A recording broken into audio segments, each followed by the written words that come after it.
एकनाथ शिंदे यांच्या शिवसेनेसोबत खासदार बाबा मोरे आलेल्या त्यांच्यावर कारवाई सुरू झालेली आहे. यापूर्वीही त्या विरोधी पक्षामध्ये असताना महाविकास कारवाई होत होती, मात्र आता महाविकास असताना कारवाई होती. त्यामुळे फक्त विरोधी पक्षावर कारवाई होती, सत्ताधारी त्या घटक पक्षामध्ये कारवाई होती.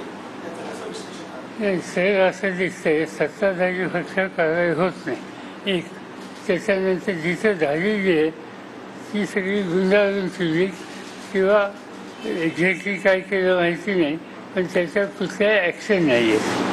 पवारसाहेब, उद्या आमदार आत्महत्येच्या प्रकरणासंदर्भात निकाल लागणार आहे. जे विधानसभा अध्यक्ष आहेत राहुल नार्वेकर ते स्वतः मुख्यमंत्र्यांची भेट घेण्याकरता वर्षा निवासस्थानी जातात आणि आजारी असताना अशा प्रकारची 1.5 तासाची भेट होते आणि उद्या निकालाचं वाचन करायचं. साधी सरळ गोष्ट आहे. ज्यांच्या पुढे केस आहे आणि ज्यांची केस आहे त्याच्यात ज्यांची केस आहे त्यांनी ती केस मांडणं याच्यात काही चुकीचं नाही.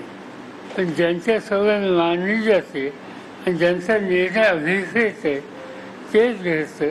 ज्यांची केस आहे त्यांच्याकडे जात असतील तर संशयाला चिंता वाटावी अशी जागा याचं निर्माण होते. ते केलं नसतं तर या पदाची प्रतिष्ठा आणखीन चांगली राहिली असते.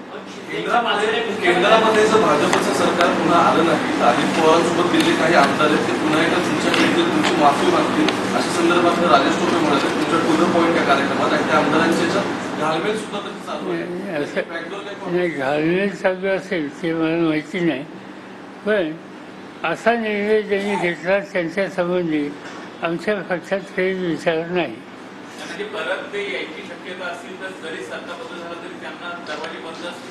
सरळ त्याचं प्रमुख जे लोक आहेत त्यांच्या संबंधीची आणि हा निर्णय घ्यायला असा निर्णय घ्यायला जे जबाबदार आहेत कारणीभूत आहेत त्यांच्या संबंधीची भूमिका स्वच्छ आहे.